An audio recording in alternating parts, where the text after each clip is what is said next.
Hey guys, what's up? I'm Andrew and I'm here to just talk to you about some movies and TV shows. I had a channel where I talked about movies, TV, did analysis, and of all different things, blockbusters, independent film.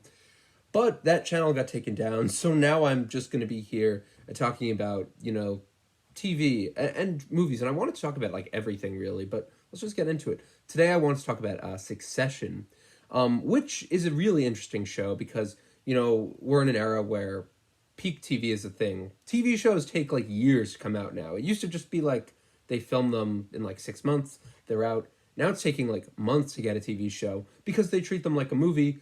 You put in a lot of effort, you shoot a whole show, edit it, and then release it.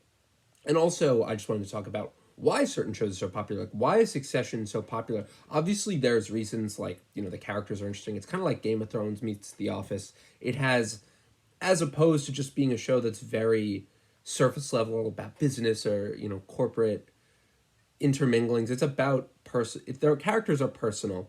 And because everyone has such definition and such a unique role and character they bring, it keeps you interested because you can always pick. I think this is just in any TV show. You always pick a character you like, and it's a world that's very populated. But Succession is a world that feels very close to our own. And I want to talk about that. It is in a world that is, like Game of Thrones or like Breaking Bad, where I feel that the world of Succession feels more not attainable because they're all billionaires, but it there's an accessibility to certain aspects of it. And let's just go right into it. So the rise of Succession in the era of peak TV, it's been nothing short of remarkable. This groundbreaking show has managed to break away from the mold of traditional television and offer our viewers a fresh and unique viewing experience. While many shows rely on high concept plots are set in fantasy worlds, thrillers, crime situations, or historical periods, Succession dares to focus on the lives of the rich and powerful, offering an intriguing, high concept that's both captivating and relatable. But what sets Succession apart is its ability to ground the story through humanizing the characters. Despite their immense wealth and influence, the characters in the show are flawed, complex, and relatable. The writing, although at times heavy on business jargon and mammoth speak, is purposely designed to be entertaining. The clever lines and the dialogue are filled with allegories, hyperboles, and similes that add depth and nuance to the storytelling. Like, I specifically mentioned David Mamet because if you have ever seen one of his plays, they are very hard to understand. It's almost like it goes out of your way to try and like annoy you. Like when I went to a David Mamet play, it's all like older people, honestly, and some of them were sleeping. Like that was a really bad play. I saw Chinatown. But the point is, you can make a show that has dialogue that isn't so clear cut, but it's still understandable and it's still entertaining. Succession does this remarkably, and that's like probably one of its best parts. The unconventional cinematography as well, which is employed, further adds to the distinctiveness. And I think this is all, kind of from the influence of Adam McKay, who directed the pilot episode, and he popularized the use of shaky cam and dramas with his film The Big Short. And the on the go feeling created by the camera work elicits this constant sense of tension and engagement. And in many ways, the cinematography of Succession is also reminiscent of Lars von Trier's work, which further enhances the show's visual impact.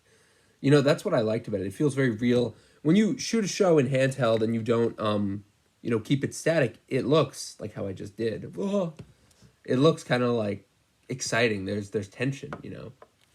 One of the show's greatest strengths lies in its diverse and well-developed characters. While the majority of the cast consists of wealthy and morally questionable individuals, there are standout characters like Tom and Greg who represent more relatable anxieties and provide a grounded worldview. Amidst a sea of billionaires and millionaires, these characters offer a touchstone for the audience, and they provide a lens through which we can view the absurdities and excesses of the elite.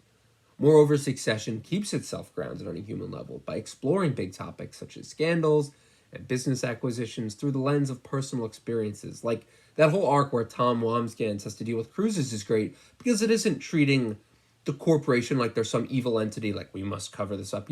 Some bad shows or some really cheesy network shows might do that. Like if you watch, I'm really not trying to rip on a network, but I'm just thinking of Fox's Gotham. Like Gotham is a comic book show. But, they might have their bad guys just be cartoon black and white bad guys who are like, we must stop this from coming out at any costs necessary. But in Succession, they present the guys trying to cover this up as regular guys who just don't want to go to jail. And that is what's good about it. I think a show will take you out of it when they bring you to that theatrical, you know, Gotham, like just really, really cheesy villains. But you need that kind of nuance, and that helps. That's what keeps it flowing and keeps it interesting. Unlike other shows that may focus solely on one plotline, Succession takes a multi layered approach, delving into various aspects of its characters' lives and relationships. The approach keeps the audience deeply engaged as they become invested in the characters and the intricate web of dynamics.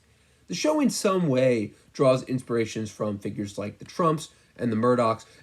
Jesse Armstrong, the creator of the show, said he originally envisioned making a feature film about the Murdochs, but he changed it last minute. But it wisely, and this is a good choice, chooses not to direct a straight portrayal of them. Instead, Succession gives these characters distinct personalities and motivations, and allows viewers to engage with the show on a human level rather than turning it into a mere political or celebrity spectacle. That's why people are like, my favorite character is Shiv, my favorite character is Tom, or Roman, because, or people say, oh, Kendall's such a mood, because you're able to think of them as characters and not celebrities. And that is what is very strong about it. It's crazy to me that we're now going to have like Kendall Roy and Tom Wambsgans in like the same category as, Tony Soprano or Daenerys Targaryen. Like, just the different levels of how they are as characters. Like, one's a businessman, one's a queen, and one's, like a mobster. It's just interesting to see how you can make such great characters. And, they'll stand out if you do them right. And that's what's important. Succession, it stands as a testament to the power of innovative storytelling in the era of peak TV. It breaks away from conventional formats by combining the aesthetics and technical elements of shows like The Office and Parks and Recreation with the production design of high-budget cable dramas and thematic elements of shows like Game of Thrones. And by humanizing its characters and employing unconventional cinematography and exploring multi-layered narratives, Succession has carved its own niche in the television landscape, and it's captivated audiences with its gripping portrayal of power, wealth, and family dynamics. And on top of that, I just think, and I've said this, but the cast is fantastic. I originally read that, Jeremy Strong read for Roman Roy, but he got Kendall Roy. Everything just works out perfectly, because you think of the cast and you think they all fit perfectly. I think Matthew McFadden, he's perfect. He's perfect as Tom. I didn't even know he was British. I was like, wow, he is? Sarah Snook, I also just learned, was Australian. They're perfect. And yeah, that's what I think of Succession. Let me know what you guys think of Succession in the comments below. A little upset it's over, but there's plenty of new shows to watch. So let me know, guys, and thanks for watching. Have a great day.